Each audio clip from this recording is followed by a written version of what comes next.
কাঁচকলা তো অনেক রান্না করে খেয়েছি। নমস্কার বন্ধুরা, সুলতার হেসেলে আপনাদের সবাইকে স্বাগত। আজকে আমি কাঁচকলার খোসার একটা সুন্দর রেসিপি আপনাদের সঙ্গে শেয়ার করব।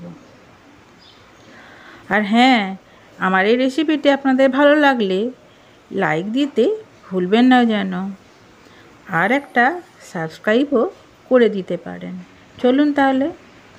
কাঁচকলাটা আমি কাটার আগে খুব ভালো করে ধুয়ে নিয়েছি, তারপর শুকনো কাপড় দিয়ে মুছে নিয়েছি যাতে এর মধ্যে কোনো রকম নোংরা না থাকে। তারপর কাঁচকলার খোসাগুলো কেটে কাঁচকলার ভেতর অংশটা যথারীতি আমি আলু দিয়ে রান্না করেছি, যে রেসিপিটা আমি আপনাদের সঙ্গে আগে শেয়ার করেছি। এরপর চলুন আজকে আমি খোসা রেসিপি আপনাদের সঙ্গে শেয়ার করব।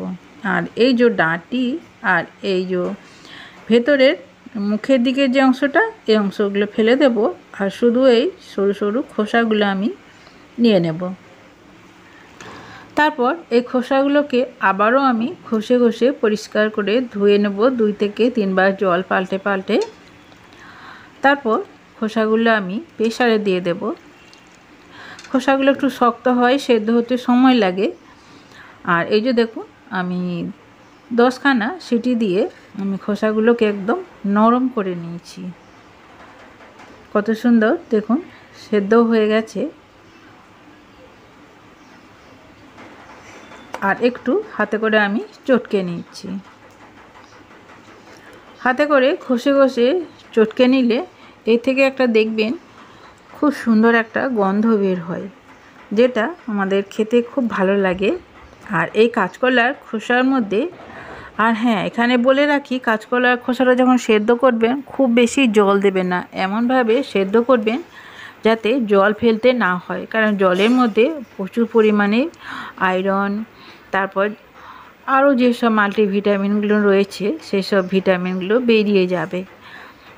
তো আর যেমন কাঁচকলাতে আছে ভিটামিন, সেরকম কাঁচকলার খোসায় তার থেকেও বেশি আছে। সোডিয়াম, পটাশিয়ামও প্রচুর পরিমাণের আছে, জিঙ্ক আছে, ফসফেট আছে। যাই হোক, আমি এখানে তেল দিয়ে দিয়েছি, তারপর জিরা দিয়ে কালো জিরা দিয়েছি, তারপর কাঁচা লঙ্কা কুচি দিয়েছি। এরপর কাঁচা লঙ্কা জিরা সব একটু ভালো করে ভেজে নেওয়ার পরে আমি দিয়ে দিলাম পেঁয়াজ। একটা পেঁয়াজকে একটু বড় বড় করে কুচি কুচি করে কেটেছি, একটু সাইজটা বড়, খুব মিহি কুচি করিনি। তারপর পেঁয়াজের কাঁচা গন্ধ চলে যাওয়া পর্যন্ত আমি পেঁয়াজটা একটু ভেজে নিচ্ছি। আর হলুদ দিয়ে দিলাম, আমি সেদ্ধর সময় হলুদ দিইনি, এখানে হলুদটা দিচ্ছি পেঁয়াজের সাথে, কালারটা ভালো হবে, দেখতেও সুন্দর হবে, খেতেও ভালো লাগবে। তারপর আরও আমি একটু ভেজে নিচ্ছি। আর দেখুন পেঁয়াজগুলো নরম হয়ে গেছে। এরপর চটকে রাখা খোসাটা আমি এখানে দিয়ে দিচ্ছি। আচ্ছা, এখানে বলে রাখি, আপনারা চাইলে মিক্সির মধ্যেও খোসাটা দিয়ে একটু পেস্ট করে নিতে পারেন। সেক্ষেত্রে কী হবে, আপনি যে চিবিয়ে চিবিয়ে খাওয়া যে জিনিসটা বলে সেটা কিন্তু হবে না, একদম ভাতে মেখে ওই মানে ভর্তার মতন হয়ে যাবে, সেকে অতটা ভালো লাগবে না। অত পারলে মানে চাইলে আপনারা করে নিতেও পারেন, তারপর এভাবে ভেজে নিতে পারেন। তবে দাঁত দিয়ে চিবিয়ে চিবিয়ে খেলে আমাদের যে উপকারটা হয় সেটা হবে না সেক্ষেত্রে, তাই এইভাবে আমরা করে খাই। আমাদের রেসিপি আমি আপনাদের সঙ্গে শেয়ার করলাম। আর অবশ্যই ভালো লাগলে লাইকটা দিতে ভুলবেন না যেন। আর হ্যাঁ, একটু বানিয়ে খাওয়ার অনুরোধ রইল।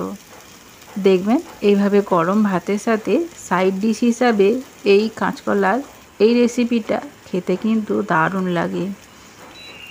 যেভাবে আমরা প্রথম পাতে আমরা করলা খাই, তারপর মাছের তেল খাই, সেইভাবে কাঁচকলার খোসাটা এইভাবে খেয়ে দেখবেন।